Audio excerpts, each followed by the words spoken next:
नमस्कार मेरे बहुत बहुत प्यारे मित्रों। आज हम लोग मुद्रा बाजार, पूंजी बाजार और परिव्यय लागत के बारे में चर्चा करेंगे। क्या है ये मुद्रा बाजार, क्या होता है? मूल रूप से हर वस्तुओं का अलग अलग एक प्रकार से बाजार होता है। जैसे वस्त्रों का बाजार होता है और डेली यूज होने वाली वस्तुओं का भी मार्केट होता है, ठीक। और क्या होता है, बहुत सारे ढेर सारे ऐसे ही मार्केट होते हैं, बाजार होते हैं। उसी रूप में मुद्रा का भी एक अलग क्या होता है, बाजार होता है। वैसे पूंजी का अलग एक क्या होता है, बाजार होता है। ये मुद्रा बाजार होता क्या है? मुद्रा बाजार का मतलब ये होता है जहां पर मुद्रा की क्या हो, लेन देन हो, लेकिन क्या हो, अल्पावधि के लिए हो, ठीक।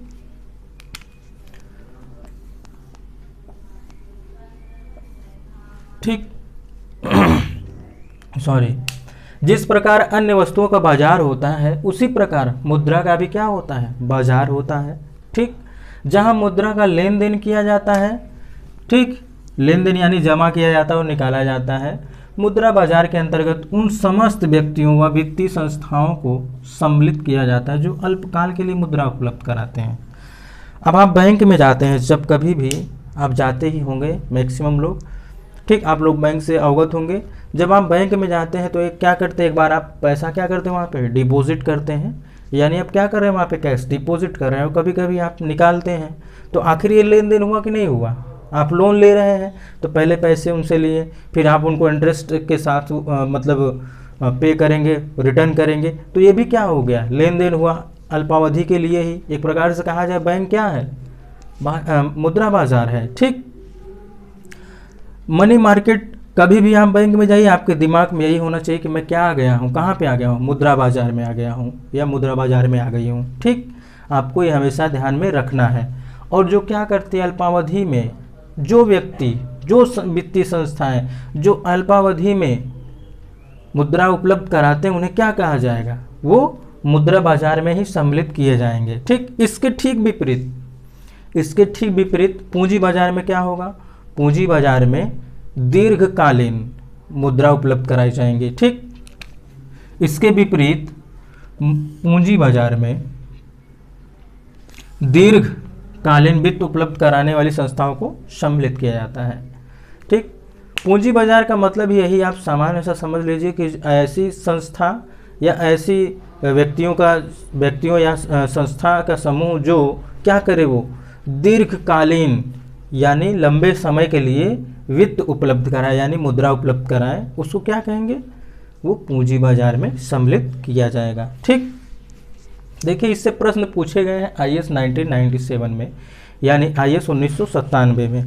जैसे कि मैं पहले से ही कहते आ रहा हूं कि अपना टेस्ट सीरीज स्वयं से बनाइए, ठीक। क्या करिए, अपना टेस्ट सीरीज स्वयं से बनाइए। जैसा कि हम लोग पिछले वीडियो में भी हम लोग चर्चा कर चुके हैं कि कैसे किसी टॉपिक को पढ़ करके उससे संबंधित कैसे प्रश्न बनाया जा सकता है, संभावित प्रश्न कैसे बनाया जा सकता है, और वो भी स्वयं से। यानी आप पढ़ भी रहे हैं और प्रश्न भी बना रहे हैं अपने लिए, ठीक। और क्या करते रहेंगे, प्रीवियस ईयर के जो पेपर हैं उससे मैच कराते रहेंगे। क्या मैंने उससे सटीक या फिर उसके समकक्ष या फिर उसके लेवल तक का मैंने प्रश्न बनाना सीखा कि नहीं सीखा? यदि आप ये सीख गए तो कोई दिक्कत ही नहीं है। परिव्यय लागत क्या होता है, आउटले कॉस्ट। व्यापार में प्रत्यक्ष मुद्रा लागत है, जैसे मजदूरी, वेतन, लगान, कच्चे माल पर व्यय पर की गई व्यय मुद्रा को ही परिव्यय लागत कहते हैं। जैसे कोई भी व्यापार हो, ठीक, वो क्या हो रहा है, उसमें मजदूरी के लिए भी कुछ मुद्राएं खर्च की जा रही हैं, ठीक, और लगान के लिए भी की जाएंगी, ठीक। लगान का मतलब आप इस पे यहाँ पे रेंट से भी ले सकते हैं कि आप अगर कोई रेंट पे कोई व्यापार स्टार्ट कर रहे हैं, कोई ट्रेड स्टार्ट कर रहे हैं, तो वहाँ पे अगर ये आप दे रहे हैं तो ये भी एक प्रकार से क्या है, प्रत्यक्ष ही तो व्यय कर रहे हैं।